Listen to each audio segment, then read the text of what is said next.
How do you feel the media takes female artists? In general. Like, we can open this up to Madonna and her age and how she still dances and does her music. We could do Miley Cyrus. We could do Katy Perry. We could do anyone. Lorde at the recent Grammy Awards. People tore her apart. Who? Lorde? Lorde, for being weird. Like, they thought she was weird. But that's the thing is that, like, they didn't, I mean, they thought her performance was weird because it was something different. Exactly. I think everything especially for, like, a pop-ish song. For a pop-ish artist, you don't expect them to look and sing and perform the way that Lorde did. I actually didn't see Lorde perform. It was interesting. I liked the fact that she did something different, even though what did she do? Describe it. No, she was just on stage. She did Royals, but it was funny. The way that she performed, she looked like she was a rapper who was spitting 40 bars and 40 lines. What was she dressed as? She wasn't dressed as anything weird. She's wearing like a white top just tucked into some like black pants and was singing. The only thing that was weird about it was her fingers were like dip-dyed black. Well, not all of them, but like only like up to here. But it wasn't that. It was like the way that she was singing. And her body, that like when she was singing, she would like be like she would just look like she was a rapper. Like that she should be spitting bars instead of singing. That creepy Notre Dame hunchback witch thing going on, right? Yeah, kind of. Okay, that's why it's creepy, and she looks creepy. That's why. Alright, did you see Katy Perry's performance then? I didn't. I didn't even see Beyonce's. I had to YouTube it. Oh, that sucks. But Katy Perry did Dark Horse with Juicy J, and her setup. I missed it. Her setup was like it looked like a haunted forest. She's weird. And a point, her and a couple girls were like lollipops on her boobs, man. I know. But what makes her a different weird than Lorde's weird? Katy Perry's more. I think, alright, I like Katy Perry's songs, some of them. Like, they're catchy. I don't like them. They're just nice to listen to. You don't mind them when they come on? Yeah, to pass the time. But she's, like, corny weird. Like, she was in Candyland, and I was like, okay. And Snoop Dogg, like, you just have minus 20 points for being in that video. Can I tell you something, though? Of course. Alright, so Katy Perry is considered poppy. She's obviously very bubblegum pop-ish. Yeah. Lorde's song, did you know that Royals was played on a bunch of different types of radios? Yes. I have Sirius XM radio. It was played on The Heat, which is a predominantly rap and sometimes R&B station. It was played on Z100. It was played on all the pop stations. It was played on an indie station. It was played everywhere. What was her song? What genre is her song? Like, what kind of artist is she? They consider her pop. Oh, okay. Because her songs, I mean, with the level of success that the song Royals came out in, it was pop. Now, I've listened to the rest of her album. The rest of her album is really good. Really? Is it slow? No. Okay, it's like, kind of some of the songs on it have the same tempo as Royals. Yeah, like her. But it's like upbeat, Teams. but it's not fast. Yeah. Yeah. The song Teams, the song Love Club. There's a bunch of songs out. They kind of have the same tempo, but they're all really well produced songs. Her album was great, but do you? Katy Perry's one of Katy Perry's albums could arguably have the same produced effect. Now, do you think their different images will reflect? I mean, obviously their different images will reflect their popularity, but do you think it should? Just because an artist's image is different? No. Just asking, do you really think that the music that the artist puts out matters over their image? Because that's what me and my stepdad were is kind of getting on with the discussion of Beyonce versus Rihanna. And that's the kind of argument you could raise for Katy Perry and Lorde, and it's also the kind of argument you could raise for good old Miley Cyrus. Because she's going the same route as Rihanna did, where you had not Rihanna, but like she follows the same structure, where you had like a popish life the entire time, then you come out the gate and you're crazy, or you're considered crazy for the kind of music you put out. I think that age has a lot to do with it. Okay. And fan base? Yeah, because Miley, I think what Miley's doing, because I love Demi Lovato, right? Mm-hmm. So I saw an interview with Demi Lovato on Katie Couric's show, and she said, like, she was defending Miley 100%. She was like, we all have been through our ups and downs. Like, she's like, I didn't twerk on a stage, but I went to rehab. Mm-hmm. And you know, like the Jonas Brothers, she was talking about them and how they're going through their, I don't know how. They broke up.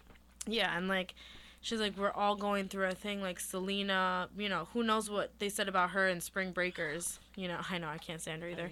And, I and want to Demi, like her, but I can't. I know, and Demi was like, you know, Miley's just trying to find herself. Like, she's only 20. Okay. And I get that. Like, she's only 20, and it sucks because she has such a little girl fan base. Mm-hmm. That's the part that sucks. But where do you stop? Like, where does she get to separate her career from being a little girl's She doesn't. role model? That's messed up, though. That's Disney. Yeah, These but that's Disney not... kids will never ever be able to wipe out their image. They're always gonna have a really young fan base, no matter what, whether that's who they want, who their target audience is or not. Yeah, but no one knows. No 8-year-old knows who Britney Spears is anymore. True. We grew up on her, so whoever's watching Miley now, they're gonna grow up, and then like, the next batch of generation, they're not gonna know who Miley is, and what she does is not gonna affect them. It just sucks that, you know, she has a certain following and that she can't break it up, and that's where I feel bad for her, because if she wants to go and twerk, let her twerk. Mm-hmm. It just her sucks. album wasn't bad. No, I like her songs. I've heard some of them. It just sucks that there's little girls watching, and then, you know, and then we call, like, little girls ratchet, and like, oh my god, look at her because she's wearing this thing, or like they start acting out, and people really pay attention to what they see and hear on TV and, you know, on the radio or whatever, and they think it's okay, and that's the part that sucks for everyone that's in the spotlight. Mm-hmm. Because I don't think that Miley should live her life depending on how she's going to look to someone. Because that's not fair to her. It's her life. She could do whatever she wants. Okay. I have also another question. I'm just full of questions today. Okay. It's about Miley Cyrus. Do you think that... Have you heard of, like, why she's portraying the image she has today? Have you heard what she said about it? I just watched that MTV thing. Mm-hmm. I haven't heard a lot. I just remember her saying how she feels like this is who she was the entire time. I didn't watch all of it. I just caught the one part where she said it was funny, and that's why I did it, because I got a laugh out of it. That's all I remember. So tell me what you heard, because I didn't hear anything. Okay. And I'm obviously a frequent user of Tumblr. Tumblr has a lot of access to stuff of that nature, so I have a lot of knowledge of trivial things. So in one of the posts that I saw on there, she was talking about how she feels freed and how she feels comfortable with the person that she is now, regardless. Okay, let's pretend like the VMA thing never happened. Okay. Let's pretend like she was never twerking on Robin Thicke and he was never a creep, or that looked like a referee. So we'll put that aside. Let's pretend that she was just pushing the image that she is now. She's still in those rap videos. She's still in doing rap songs and collaborating with artists that the regular country pop Hannah Montana type girl would never have collaborated with. So she's pushing this album. And she comes out with her interview talking about how this is who, now that she has the freedom to make the music that she wants, she has the public's attention because she has been around for this long. And she may be aware of the fact that it may not be what people expect from her, especially for kids that are her role models. Because if you think about it, Rihanna has also been called, little kids have deemed Rihanna a role model. And she's come out numerous times saying that she's not a role model. Do not look up to her. So, given that, Miley Cyrus says that she is not doing this for any kind of weird attention. She says that she's doing this because she feels like this is who she always was. She feels like she doesn't need to hide it anymore. And she wants to be able to make the music that she wants. Now, granted, on the way there, she kind of kicked her old life aside completely. She got separated from her fiancé, who was gorgeous, but I mean, I understand why. He had already been accused of cheating like multiple times. And he's, I don't know, whatever. So she separated from her fiancé, so she doesn't have that part of her life. She focused on her album. So what makes her, forgetting about the VMA thing, a bad role model for kids? Nothing, because people are not going to see it that way. People aren't going to see it that way. But that's how it is. That's how it very well may be to her. Do you think that's a major problem with being in the spotlight, that your image is going to be created by everybody else except for you? Yes, the media is going to alter everything it can so that you can be perceived a certain way so that they can get a story. That's how it is. They're not going to it's only the investigative people like Katie Couric on a sit-down interview, 60 Minutes, they're going to want to talk to her and find out why she's like that. Mm-hmm. No one cares. Everyone just wants gossipy, crazy stuff to know about.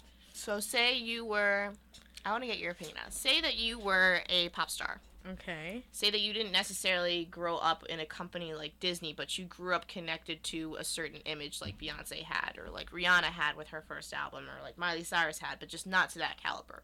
Okay. And now you want to do an album that's a stark difference from what you had originally put out first. You know you have a certain chunk of a young fan base that this may not appeal to, and you may get backlash for. Mm-hmm. But if it's something that you really want to do in artistic expression, say this is what you feel like the album that's going to get you the respect and the visuals from other people that you really want. It could give you a Grammy. It could give you whatever. It could catapult you to the position of your stardom that you want to be in. Now, say that you did something like Miley Cyrus did with the VMAs, where you kind of slaughter your own image. What do you do to fix that, and what do you do to try and change the public's opinion of you? Because you can do as much charity work as you want, you can do as much over the seas work with other countries, but for some people that still doesn't change anything. Because think about it, Angelina Jolie is a flipping the script completely. Angelina Jolie is a UNICEF ambassador. She does numerous mission trips around the world, and it is publicized, and people know about it. But she, to some extent in the media, will always be portrayed as like a slut or a harlot or a woman who stole another woman's husband. Now, you can still be an angel in all your works. You could be an awesome actress. You could be a director, which she also has done too. You could be a producer. You could have your hands in all these different things that should be successful and should make you a good should be viewed that you're a good person. But you'll always be remembered for the fact that you stole another woman's husband, another famous woman's husband. That sucks. That does suck. And then for the other person too, Jennifer Aniston, it's kind of sucks for her as well. Not only the fact that you lose your husband to somebody else, but the media is forever portraying her as the single woman whose man left her, and she's so unlucky in love. And do you think that single white female addicted to right, single white female addicted to romantic comedies and somewhat pushy scripts? What do you do to change that? As a pop artist, like me, as a pop artist, as Jennifer Aniston, if anything, if you're in a situation where the public's image of you has come over the image that you really are, and you want to project who you really are, what do you do? I'm not saying this with I'm not asking you this with any kind of hopeful answer, because I don't even know the answer to this question. But what are your ideas? Like, what do you do? I think I totally lost all my thoughts. Hold on. Why would you? First of all, if you're in this industry, you need to have a thick skin, like real thick. You're gonna know that if you're going behind someone else's back and messing around with their husband, you gotta think of the consequences. Kristen Stewart. Who? I don't like her. I don't want to talk about her. I don't know what she did. No, she did. She pulled an Angelina Jolie. With who? The director of Snow White and the Huntsman. It's been caught that they had an affair while she was with Rob Pattinson, while this guy is married. Who would ever want to touch her? I'm just saying, have you seen the guy? Anyway, but this guy is married, and he has a wife and kids. And yet the media hasn't exactly hasn't really massacred his image as much as they've tried to massacre her image. And she was just dating a guy. Other guy was married, a respected because director he's not in the public eye. No one knows who he is. Everyone knows who she is, and that's what I'm saying. Everyone knows who these people are, so it's like a juicy story, and you already know stuff's gonna be talked about you in magazines. Whatever you do, you go outside in a t-shirt. Oh, Beyonce has no makeup and she's wearing a t-shirt. Is she wearing a bra? Look how ugly she is, or whatever. Damn, she's not. Does she really look that good without makeup? She does. Is she really a queen? She is. All this stuff, right? So it's you have to be prepared for it, and you'll probably never get to show your real self, because there's always going to be this image of you that's going to be portrayed. Do you think that justifies the behavior that they have now? Like Kristen Stewart, where she has pretty much an aversion to the media. and she's a rebel on red carpet who doesn't care what she does and wears sneakers with dresses. And Angelina Jolie is still parades around. Well, the media portrays her as parading around with her numerous children with Brad Pitt and their soon-to-be pseudo engagement at the same time as Jennifer Aniston's pseudo engagement. What? Like it's so hard. Like I can't imagine being in that position because being no matter Jen's position, you have no. either position. Like granted, Angelina Jolie wasn't right in the situation, but because that happened and she happened to have that happen, she can't do anything else with her life because they're always going to relate back to that fact. It's like when you're in a relationship with somebody and you make a mistake and they always bring it up for the rest of your relationship. Well, then she shouldn't have a relationship with the media. Maybe she should stop being an actress if she's personally worried about what's being said about her. I'm pretty sure. Oh, we don't know if she's worried. I'm just throwing it out there. No, I'm sure she doesn't give a crap. But that's what I'm saying. Like, if you don't care, then it doesn't even matter what people says on their cover because, you know, it just doesn't affect you. And you can be yourself, and you never know. Maybe Jen Aniston does these romantic comedies because she needs dough. She needs to pay her bills. You don't know if she she's needs to pay for the divorce. Oh, you don't know if she spent all her money on, like, shoes. I don't know, like, on, you know, dogs or whatever. Her past men that left her. True. I just thought it'd be a good topic for an entire radio show. And on that note, our radio show for today is over. We are donezo. We'll be back next week, possibly on Monday. Tune in. See yous later. Adios, gang.